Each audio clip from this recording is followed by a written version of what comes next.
Hello everyone. Thank you for watching the video. Wishing you all good health and peace.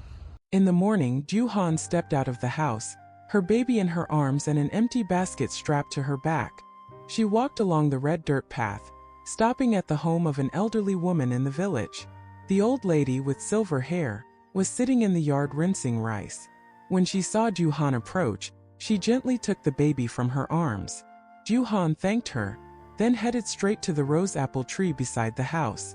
The tree was heavy with fruit, rosy red and pale green clustered thick among the leaves.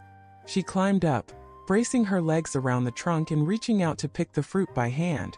She dropped them into a cloth pouch tied at her waist. Once it was full, she climbed down and emptied it into the basket. Then she climbed up again to keep picking. Sweat soaked the hair at her temples, but her expression remained focused and patient. The old woman looked up from time to time, reminding her gently to be careful. When the basket was full, Ju-han came down and offered to pay the woman. But the old lady refused, saying, "Save it to buy more rice for the baby." Ju-han left a little money anyway, then strapped the baby to her front, hoisted the basket onto her back and set off. The road to the market was long. She walked with her child through farmland and stretches of bare, dusty ground, her feet covered in red dirt. At the market, she chose a spot between two small vendors and laid out a plastic sheet. She poured the rose apples into a neat pile, then squatted down beside it. Her baby still slept soundly in the sling. As the sun rose higher, people began to stop and ask about the fruit. Some bargained, some bought full bags.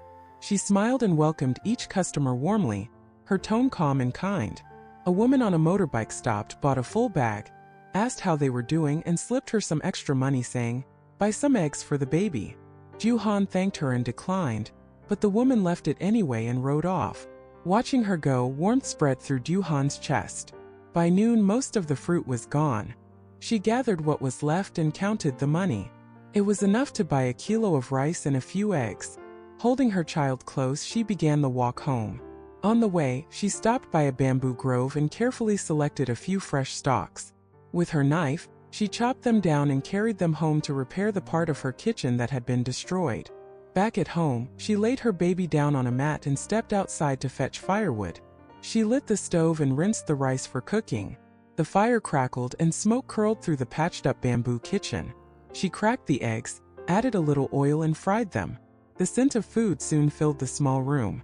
She placed the pot of rice over the flame, then cleaned and boiled some sweet potato leaves she had picked from the garden. A simple meal, but to her it meant stability, effort, and care. Each leaf was picked and rinsed in a small basin with quiet precision. As night fell, she brought the meal out to the front yard. A dish of boiled greens, a plate of fried eggs, and a bowl of steaming rice.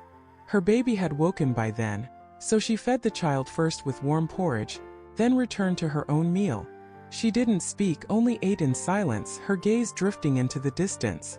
This was her first proper meal since the days of running, since the restless nights spent sleeping wherever she could. It wasn't fancy, but it was her first meal in a home of her own, a place where she was finally in control. But how long would peace last? Where would this new chapter lead? Let's continue following Ju-han's journey. The next morning, as the early sun lit the yard, Ju-han began repairing the kitchen. She carried in the bamboo she'd cut the day before, then sawed each stalk into even segments. Using a knife, she split the bamboo lengthwise and pounded it flat into thin strips. Piece by piece, she wove the bamboo into panels to rebuild the broken wall and shield it from the rain. Her hands covered in bamboo dust, she fitted each panel into the kitchen frame. Sweat mixed with ash on her cheeks, but she didn't stop. Any part that was loose, she tied tightly with forest vines, hammering each plank with a wooden mallet. The back kitchen slowly came back to life, sturdier than before. Next, she chose shorter bamboo pieces to build a small table. She carved and assembled the legs, then hammered together a smooth tabletop from the flattened strips. Working alone took time and effort, but when she finished, she sat back and felt something lift inside her. She wiped her sweat, went back inside, and played with her child. The baby was lying on their tummy, babbling softly, reaching out for her. She smiled and leaned down, gently brushing her cheek against the baby's.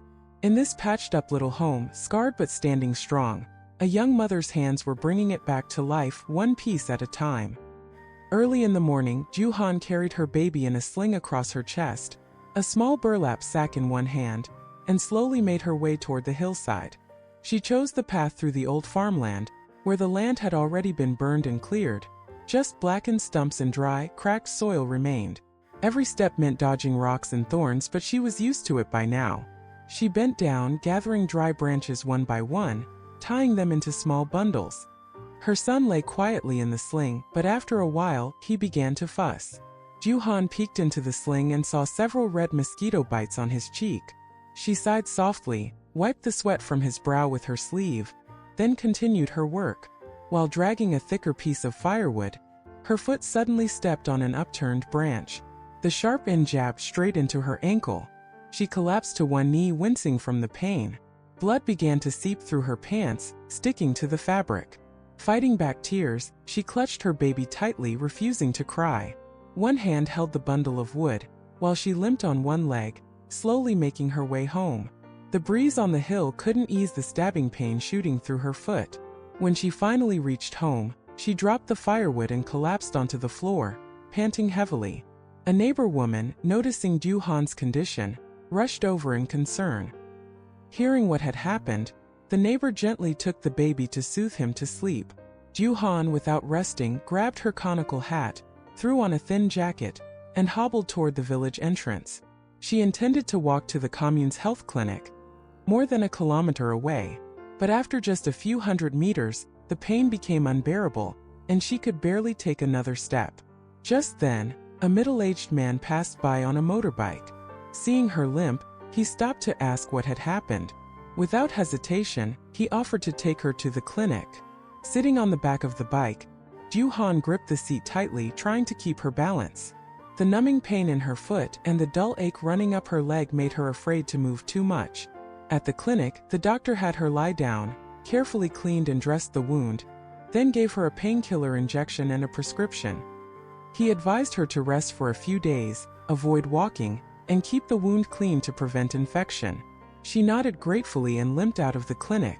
The kind man brought her all the way back home, telling her to call if she needed anything. By the time she returned, the sun was high, but Ju-han didn't rest. She leaned against the kitchen table, splitting firewood to light a fire for cooking porridge. Each strike of the blade sent a sharp pain shooting to her knee, but she kept going. There was no food left in the house. The pot of porridge simmered quietly. She sat beside the stove, poured her medicine into a cup, took a sip, then silently lowered her head and ate. No rice, no vegetables. She only hoped her leg would feel better tomorrow so she could keep pushing forward for her child. That night, she lay curled on a mat, unable to stretch her leg fully because of the pain. Outside, the wind whispered through the leaves, carrying the lingering scent of smoke from the cooking fire. Ju-han closed her eyes, holding her baby close, not knowing what new hardship tomorrow might bring. Cuộc đời là một con đường dài, nơi giấc mơ hòa tan thực tại. Buồng bước chân ta bắt xây dần bức tranh vẽ lên thử thách lớn. Những nỗi đau, niềm vui tạm bợ tạo nên muôn màu sắc cuộc đời. Dù cuộc sống đôi khi thử thách, những đam mê vẫn trực chào cháy. Hãy sống với đam mê cháy bỏng, đừng chờ đợi mà hãy thực hiện những khoảnh khắc quý giá lắm, đừng để thời gian trôi xa. Giữa bộn bề cuộc sống tìm chút bình yên, trong trái tim lặng lẽ nơi còn phiền. Giọt sương mai đọng trên lá xanh, đem lại niềm vui cuộc sống vắng tanh.